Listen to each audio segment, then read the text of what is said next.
Makanya saya heran ada sebagian dai-dai di tanah air kita yang mengaku bermadzhab Syafi'i.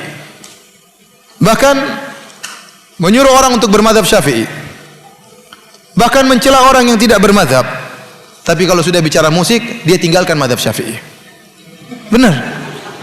Dia tinggalkan madzhab Syafi'i. Tidak ada satu madzhab pun yang dia pakai. Madzhab Syafi'i enggak, madzhab Hambali enggak, madzhab Hanafi enggak, madzhab Maliki enggak. Kenapa semuanya musik haram? Padahal dia mendengung-dengungkan harus madzhab Syafi'i. Begitu masalah musik, dia tinggalkan madzhab Syafi'i. Enggak tahu kenapa. Ustaz, bolehkah bernyanyi tanpa musik? Kalau musik hukumnya haram jelas. Ijma ulama 4 mazhab menjelaskan bahwasanya musik hukumnya haram. 4 mazhab. Dan semua mazhab menukil ijma. Sepakat ulama. Dan kita tahu di antara sumber hukum Islam selain Al-Quran dan Sunnah adalah ijma. Kemudian datang sebagian ulama seperti Ibnu Hazm Al-Andalusi menyatakan hadis tentang haramnya musik dhaif, tapi dia salah. Pertama, terlalu banyak ahlul hadis yang lebih faqih tentang hadis daripada dia menyatakan hadisnya sahih dalam Sahih Bukhari. Dia mendhaifkan. Yang kedua, dia menyelisih ijma. Telah muncul ijma sebelum dia lahir tentang haramnya apa? Musik. Oleh karenanya mazhab manapun mengharamkan musik. Yang paling keras dalam hal ini di antaranya mazhab Syafi'i. Antum buka buku fikih manapun, cari pembahasan tentang musik, semua ulama Syafi'iyah mengharamkan musik.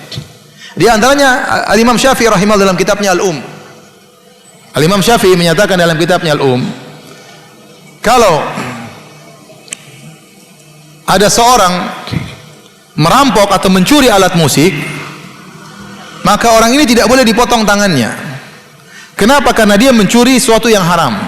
Hukumnya sama seperti orang mencuri khamar atau orang mencuri babi, kata Imam Syafi'i. Kalau ada orang mencuri khamar, tidak boleh dipotong tangannya karena dia mencuri barang yang haram. Dia boleh dipotong tangannya kalau dia mencuri barang yang halal, curi motor, curi mobil, dipotong tangannya karena perkara yang halal. Bayangkan Imam Syafi'i menyamakan keharaman alat musik seperti haramnya khamar dan haramnya babi. Sama Imam Syafi'i juga dalam kitab Al-Umm mengatakan, barang siapa yang merusak alat musik, maka tidak boleh minta ganti rugi darinya. Sama seperti seorang yang merusak khamar, datang ke rumah orang dihancurkan khamar orang, maka tidak boleh minta ganti rugi. Meskipun dia salah, mungkin dia masuk dalam rumah orang salah, tapi tidak boleh minta ganti rugi gara-gara memecahkan khamar, karena itu barang yang haram. Di sini lagi Imam Syafi'i menegaskan keharaman alat musik seperti haramnya khamar dan haramnya babi. Bahkan yang paling keras adalah Ibnu Hajar Al-Haytami, salah seorang ulama besar dari mazhab Syafi'i yang dijadikan patokan ulama Syafi'iyah mutaakhirin. Dia mengatakan, dia punya buku judulnya Az-Zawajir an Iqtirafil Kabair, tentang larangan terhadap dosa-dosa besar. Dia sebutkan dosa besar pertama, dosa besar kedua, terus sampai pada dia sebutkan dosa besar sekian, yaitu mendengarkan alat musik, menyamainkan alat musik. Dia sebutin, dia anggap memainkan alat musik adalah dosa besar. Ada khilaf di kalangan orang ulama Syafi'iyah, apakah memainkan alat musik dosa besar atau dosa kecil. Namun yang rajih adalah dosa besar, sebagaimana dirojikan oleh Ibnu Hajar Al-Haytami. Makanya saya katakan musik hukumnya haram, Makanya saya heran ada sebagian dai-dai di tanah air kita yang mengaku bermadzhab Syafi'i. Bahkan menyuruh orang untuk bermadzhab Syafi'i. Bahkan mencela orang yang tidak bermadzhab. Tapi kalau sudah bicara musik, dia tinggalkan madzhab Syafi'i. Benar. Dia tinggalkan madzhab Syafi'i. Tidak ada satu madzhab pun yang dia pakai. Madzhab Syafi'i enggak, madzhab Hambali enggak, madzhab Hanafi enggak, madzhab Maliki enggak. Kenapa semuanya musik haram? Padahal dia mendengung-dengungkan harus madzhab Syafi'i. Begitu masalah musik, dia tinggalkan madzhab Syafi'i. Enggak tahu kenapa. Ini hukum musik. Nah, bagaimana dengan nyanyian tanpa musik? Maka Imam Syafi'i juga menjelaskan nyanyian tidak sama dengan musik, Hukum nyanyian, boleh. Kalau terlalu banyak menjadi makruh selama tidak pakai alat musik. Hukum asalnya boleh.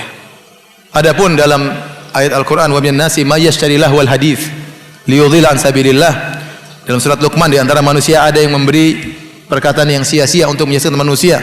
Ibnu Mas'ud mengatakan, wallahi demi Allah innahu lagina, sungguhnya itu adalah nyanyian.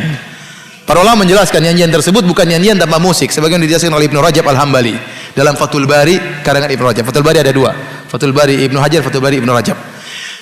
Kenapa disebutkan nyanyian? Maksudnya nyanyian yang disertai dengan alat musik, karena di zaman Ibnu Mas'ud banyak orang-orang Romawi masuk Islam, orang-orang Persia masuk Islam, dan mereka sering nyanyi dengan alat musik.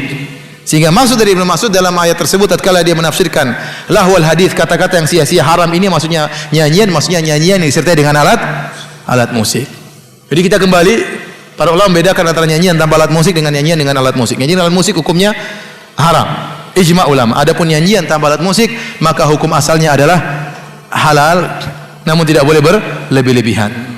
Karena dahulu yang suka nyanyi bukan laki-laki, yang suka nyanyi biasanya budak-budak wanita ya. Maka seorang laki tidak boleh sering bernyanyi-nyanyi. Saya katakan, bahkan nasyid-nasyid, saya juga ada hafal nasyid-nasyid. Kalau terlalu sering saya bernasyd-nasyid, akhirnya saya jarang baca Quran. Ya, saya jarang baca. Itu pengaruhnya tadi. Maka boleh dalam kondisi tertentu kita boleh nasyid-nasyid, nggak ada masalah. Tapi jangan berlebih-lebihan. Selama isinya baik dan tidak melanggar syariat. Wallahu a'lam bishawab.